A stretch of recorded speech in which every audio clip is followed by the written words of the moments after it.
Imagine this, we have two women waking up on the 1st of January, ready to make 2025 their year and finally get to their dream body. We'll call them Tessa and Victoria. Let's start with Tessa. Tessa wakes up 1st of January, ready to change, fire within her, so much motivation. She decides she's going to work out every single day, goes to the gym at 5 a.m. She eats perfectly clean, she transforms her life from 0 to 100, complete 180. At first, things go really well. She's disciplined, she's dedicated, the weight is going down, she's sticking to her diet even though she has been cutting out her favorite food. But the pace quickly gets unsustainable. She starts loading her workout, constantly think about what she's not allowed to eat. She's quite exhausted, trying to get everything done and doing so much to lose the weight. And she's really struggling to keep up with her very strict plan. After a couple weeks, the pressure gets too much. She snaps and binges on everything she's been avoiding. Pizza, burgers, fries, chocolate, sweets, ice cream, and afterwards, obviously, the guilt hits her. She feels like a failure. By the next morning, she doesn't want to wake up at 5 a.m. anymore. She skips the gym and she just thinks, fitness is not for me right now. I'll try another time. By February, she's back to her old habits and the weight probably is already back up. Now let's talk about Victoria. Same thing, 1st of January, she has goals, she's ready, she's motivated, she wants them. But every single New Year's, she has tried what Tessa did and would fail miserably. So this time, she tried things a little different. First, she starts small. She decides to start working out 3 times per week at the gym at lunchtime. She also decided to count her calories and follow the 80-20 rule, so she still has her favorite food that she can have almost on a daily basis. And she adds more veggies, she does a few swaps to make her lifestyle healthier, and she also joins a program that not only offers a clear plan, but weekly and if not daily accountability, so she knows someone's looking after her and here when she needs. She also sets a realistic goal of losing 5, maybe 6 kilos within the next 3 months and breaks it into bi-weekly smaller milestones. She tracks her progress and celebrates her wins, like lifting heavier or running further without stopping. And when life gets busy, which it always does, she adapts the plan, makes sure it's flexible, sustainable, and by the end of March, she not only achieved her goal, but also managed to be consistent, and it's now so easy for her that it's a part of her life. She also transformed her body without feeling miserable or deprived. So, who would you prefer being?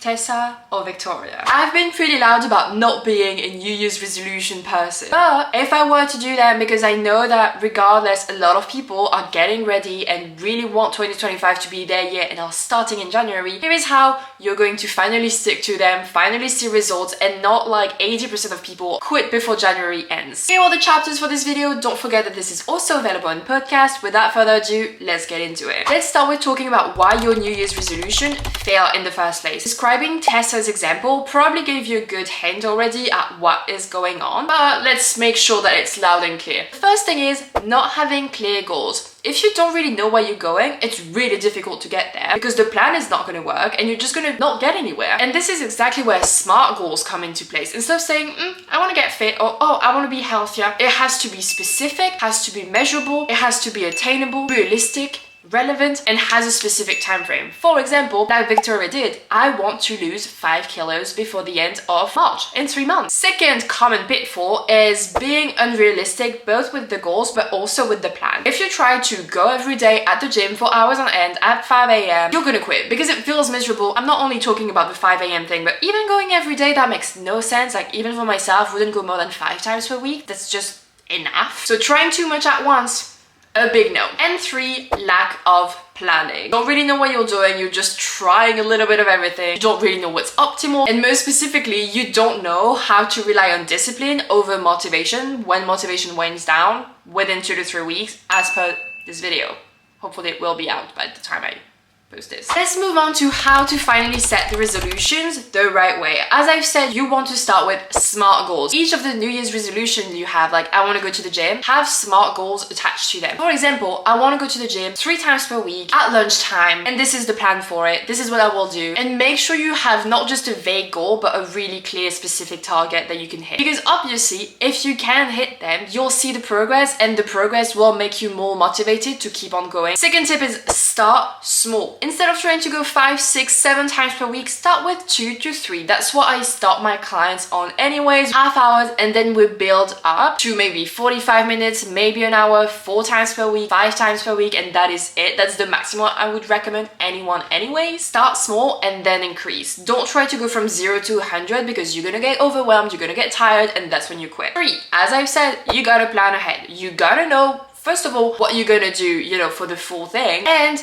plan for failure, because you're gonna fail. Sorry about that. You're gonna fuck up, you're gonna miss a workout, you're gonna miss a healthy meal, you're not gonna sleep, you're gonna get sick, stuff are gonna get in the way. What should you do? 2 things. First, you should always ask yourself, what the fuck happened? Did I miss a workout because I stayed on my phone till 1 a.m. on TikTok or Instagram scrolling and I could not wake up at 5 a.m. like I usually do, so I was too tired and didn't go to the gym? Okay, then we know that what you should do is deal with the phone problem. Or maybe you just got sick. Well, there's nothing you can do about it, you just move on. Sometimes it's not that deep, but you have to first ask yourself what happened and then ask how to fix it. On top of that, you also want to have a very supportive environment. So for example, you want to get rid of the snacks that you binge on and are not really aligned with your goals and fill your kitchen with the healthy food. Or you can also have a support system like a gym buddy or a coach, whatever you may need, that are going to assist you on your way to your goals. So plan and prep ahead, really important. I sort of pre-answered my 4th thing because I wanted to talk about accountability, but having someone like a coach or a gym buddy or something will give you that extra accountability on its own. So let's move on to the 5th, which is reward yourself. You want to celebrate the milestones. That's why I'm telling you to break your goals into smaller increments. That way, when you lose, for example, 1 kilo, you can celebrate. When you run a bit faster, you can celebrate. When you stick to the habits for this week, you can celebrate. Obviously, that doesn't mean get a cake every time because that will sort of prevent you from moving forward. But for example, get your nails done when you reach a specific milestone, or get a new workout clothes, or get a new protein powder, whatever would be aligned to your goals. I love reward systems. I definitely work with that, and that works for me. Again, dopamine video, hopefully it will be out. There is a science as to why having a reward, not only anticipating it, but also getting it, will reinforce the habits and make it easier to stick with it. Now, let's talk about the mindset shift that you need in order to stick with your New Year's resolution, because obviously there's a little bit of that going on as well. I made an entire video about how you have to first become the person who loses the weight and maintain it before actually getting there. So instead of saying, oh, I want to lose weight, say I'm the type of person who values going to the gym. I'm the type of person who eats healthy most of the time. It's about who you are versus what you do. I'm not gonna go over the whole plan for failure again, but that is a big part of also the mindset shifts that has to happen. Is if you expect that you're gonna fail, because everyone does, everyone fails before getting to their goals. If you expect to fail, you're way more likely to bounce back because you knew this was gonna happen, therefore you're prepared for it and are prepared for it. When you focus on progress, not perfection, you get rid of the all or nothing mentality and the, oh, fuck it, fitness is not for me, let me just move on and we'll start in 2026. So it's really about emphasizing consistency versus perfection. You want to get back on track immediately instead of trying to have it all perfect, because you will never have it perfect. Now, I've been loud, as I said, about not liking the 1st of January. It makes no sense to me that you would start the 1st of January, dead of winter, when just you don't want to do anything but hibernate and stay in your house and just not go out and eat all the comfort food. So January the 1st is not special. You can't see it as a special date. And if you miss the 1st of January, for example, you're fucked up. The 1st of January, I'm gonna be home and we're gonna go to my grandmother, who's going to try to feed me so much cake and so much food. I know I'm not gonna be within my protein nor my calories on the 1st of January. So what? Does that mean that I fucked up for the year and I have to wait until 2026? No. So I know that the 30th, for example, I will be within my calories and within my deficit and within my protein. 31st, not likely. 1st of January,